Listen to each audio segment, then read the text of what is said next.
오늘은 12월 11일 요한계시록 13장 11절부터 18절입니다.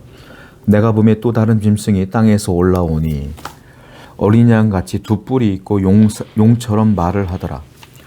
이번에는 땅에서 짐승 하나가 또 올라와요. 이 앞에는 바다에서 짐승이 올라왔는데 이번엔 땅에서 짐승이 올라오는데요. 머리에 어린 양처럼 뿔이 두 개가 나와 있는 거예요. 얼핏 보면 그냥 어린 양처럼 생겼어요. 그런데 말을 하는 거 보니까 용처럼 말을 해요. 이게 무슨 말이냐면 겉모습은 어린 양처럼 순해 보인다는 거예요. 그런데 말을 하는 거 보니까 용처럼 말을 해요. 용의 사주를 받은 자다. 다른 말로 마귀의 사주를 받은 자다. 이렇게 표현할 수가 있겠습니다. 여러분, 그러므로 용의 사주, 즉 마귀의 사주를 받은 사탄의 도구가 되는, 여러분들을 미혹하고 있는 사탄의 도구가 되는 사람들이 여러분에게 접근할 때 항상 웃는 얼굴로 온다는 거예요. 겉모습이 순해 보인다는 거예요. 사람들은 참 순해 보이면 그 사람을 철석같이 믿어요. 그 사람이 말하는 것이 진짜인 걸로 착각을 해요. 이단들을 보세요. 순한 모습으로 옵니다. 아주 옷 잘 입고요. 머리 스타일도 아주 깔끔하게 매너 있게 다가옵니다. 근데 그 마음은 악한 본성으로 가득하다. 여러분들의 영혼을 갉아먹기 위해서 죽이고자 하는 마음으로 가득하다. 용의 사주를 받은 자다. 분명히 아셔야 돼요. 그러므로 겉모습을 보고 판단하는 것이 아니라 우리는 항상 누구를 만나든지 간에 영적인 경계를 늦춰서는 안 된다.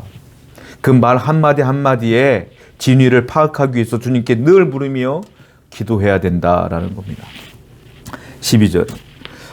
그가 먼저 나온 짐승의 모든 권세를 그 앞에서 행하고 땅과 땅에 사는 자들을 처음 짐승에게 경배하게 하니 곧 죽게 되었던 상처가 나은 자니라. 이 두 번째 짐승이요, 뭘 하냐면 권세를 그 앞에서 행합니다. 그러니까 무서운, 그 순해 보이던 그 어린 양의 모습을 했던 두 번째 짐승이요, 갑자기 자기가 가지고 있는 모든 권세를 총동원하여 사람들을 억압하기 시작해요. 그리고 강제로 복종하게 합니다.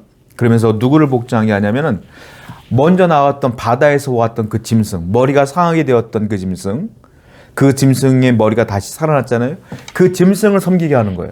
즉, 이 말은 그 짐승을, 곧 마귀를 섬기게 하는 것이죠. 이렇게 계속 억압적으로 두려움을 가지고 사람들을 굉장히 억누르는 것을 보겠어요. 강제로 복종케 합니다. 사람들은 두려워서 그 권세에 힘을 못 이겨서 강제로 복종하여 그 첫 번째 나온 짐승을 섬기는 것들을 보게 됩니다. 여러분, 이걸 아셔야 돼요. 사탄은 때로는 우리를 미혹하지만 때로는 두려움으로 권세로 여러분들 짓눌러요. 그런데요, 결국은 사탄은 하나님께 패배한 존재란 말이에요. 이길 수가 없어요. 우리가 두려워해야 될 유일한 존재는 하나님이세요. 여러분들이 상황이 어려워서 하나님을 떠난다면, 사탄을 섬긴다면 하나님이 더 무서운 분인데 어찌할 거예요? 그러므로 우리는 두려워해야 될 존재가 마귀가 아니에요. 상황이 아니에요. 현실이 아니에요. 직장 상사가 아니야. 누구예요? 하나님만 두려워하셔야 돼. 그것이 성도다. 13절입니다. 큰 이적을 행하되 심지어 사람들 앞에서 불이 하늘로부터 땅에 내려오게 하고, 이 두 번째 짐승은요, 큰 불을 하늘에서 내려오게 합니다. 떨어뜨리게 해요. 그러니까 사람들이 두려워 떠는 거예요. 저런 사람이, 우리가 그 사람의 말을 안 들으면 어떻게 되겠어? 하늘에서 불이 떨어져. 이거는요, 하나님이 주시는 기적이 아닙니다. 마귀도요, 권세가 있어요. 하나님의 천사와 싸울 정도니까 영적인 존재 아니겠습니까? 그도 권세가 있고요. 그도 힘도 있고요. 그도 기적과 이적을 행해요. 사람들은 그 기적을 통하여, 그 이적을 통하여 벌벌 떠는 것들을 보게 됩니다. 사탄의 전략이겠죠.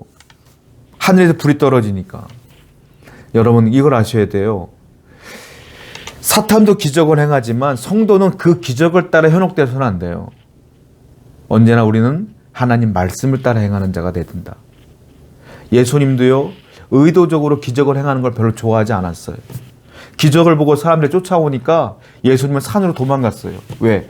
기적을 보고 쫓아오는 자는 진짜 믿음이 아니거든요. 말씀을 전하는데 집중하셨어요. 예수님은 필요할 때마다 기적을 행했지 매일매일 기적을 행할 수 있는 분임에도 불구하고 24시간 내에 기적을 행할 수 있는 분임에도 불구하고 가끔 행했어요. 필요할 때만. 왜? 중요한 건 기적이 아니에요. 중요한 건 말씀이라. 오늘도 하나님 말씀을 붙들고 살아가는 여러분 되기를 축원드립니다. 14절입니다. 짐승 앞에서 받은 바 이적을 행함으로 땅에 거하는 자들을 미혹하며 땅에 거하는 자들에게 이르기를 칼에 상하였다가 살아난 짐승을 위하여 우상을 만들라 하더라. 그가 권세를 받아 그 짐승의 우상에게 생기를 주어 그 짐승의 우상으로 말하게 하고 또 짐승의 우상에게 경배하지 아니하는 자는 몇이든지 다 죽이게 하더라. 그 첫 번째 짐승의 모양으로 우상을 만들게 하고요. 그 우상에게 절하지 않는 사람들은 다 죽이라고 명령합니다.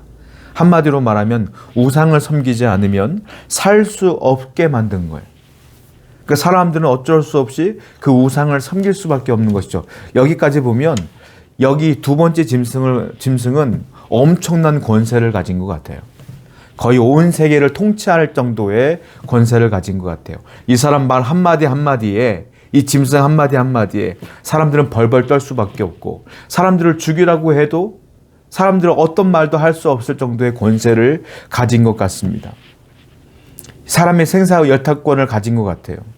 그 사람들은 두려워해서 그 짐승에게 절하는 것들을 보게 되죠. 기억하세요. 여러분들의 생명은 그 두 번째 짐승에게 있지 않아요. 여러분들의 생명은 하나님께 있어요. 그러므로 어떤 상황이어도 하나님만을 섬기는 여러분 되기를 축원드립니다. 16절입니다. 그가 모든 자, 곧 작은 자나 큰 자나 부자나 가난한 자나 자유인이나 종들에게 그 오른손에나 이마에 표를 받게 하고 누구든지 이 표를 가진 자 외에는 매매를 못하게 하나. 이 표는 곧 짐승의 이름이나 그 이름의 수라. 지혜가 여기 있으니 총명한 자는 그 짐승의 수를 세어보라. 그것은 사람의 손이 그의 수는 666이니라. 이 두 번째 짐승이 한 것은 우리가 잘 알고 있는 666이라고 하는 그 표식을 이마에 받게 합니다. 그래서 그 666이라고 하는 이마에 표가 있는 사람들은 매매를 할 수가 있어요. 근데 그 표가 없는 사람들은 우상을 섬기는 자가 아니기 때문에 매매 활동을 할 수가 없어요. 매매 활동이 뭡니까? 내가 돈을 주고 먹을 걸 사고 또 내가 음식을 팔고 돈을 받고 이런 행위들을 말하는 거예요. 경제 활동을 말하는 거예요. 이 활동이 없으면 사람들은 굶어 죽을 수밖에 없는 것이잖아요. 그러니까 엄청난 권세를 가진 것 같아요. 사람들은 이 666에 아주 집중을 해요. 우리가 알고 있는 것처럼. 어떤 분들은 이건 바코드다. 이거는 어떤 표식이다. 조심해라. 상품에 있는 별별 얘기들이 다 많았어요. 여러분, 성경은 이 666에 관심을 갖지 않아요. 666은 상징적인 거예요. 그냥 표식에 불과한 거야. 이 666이 중요하지 않아요. 어떤 분들은 그래요. 이 666은 어떤 육과 수에 연결되어 있는 사람들을 예언하는 것이다. 이렇게 말하는 분도 있고 어떤 분은 6이 완전수가 히브리인들에겐 7이 완전수거든요. 6은 7에서 완전수에서 하나가 빠진 수가 6이에요. 그러니까 666이라는 것은 완전하지 않지만 비슷해. 그래서 유사 그리스도, 예수님처럼 비슷한 자, 비슷한 능력을 행하는 유사 그리스도를 의미하는 거 아니냐 이렇게 말하는 분들도 있어요. 정확하지가 않아요. 이거는. 그래서 상징적인 의미라고 보시면 돼. 숫자 6으로 그냥 받아들이는 것도 안 되고. 이건 중요하지 않아요. 중요한 건 뭐예요? 이 666이라는 표시를 받은 사람들은 매매를 가능케 하고 표시가 없는 자는 매매를 가능하지 못하게 했다 이 말이에요. 이게 중요한 거예요. 근데 중요한 게 있어요. 무엇입니까? 666이라는 표식을 받은 사람들은 매매를 가능해서 먹고 살고 있는 것 같았지만 하나님이 성경에 뭐라고 했어요? 우리의 먹고 사는 건 누구 책임이에요? 하나님이 우리를 먹이시고 입히시는 거예요. 하늘의 새를 보라. 들의 꽃을 보라. 기르는 자도 없음에도 불구하고 잘 먹고 잘 살지 않느냐. 내가 너희를 그렇게 먹여 살리리라 하지 않았어요? 40년 광야 생활 가운데 만나로 먹이신 하나님께서 여러분들을 먹이시고 입히시지 않겠어요?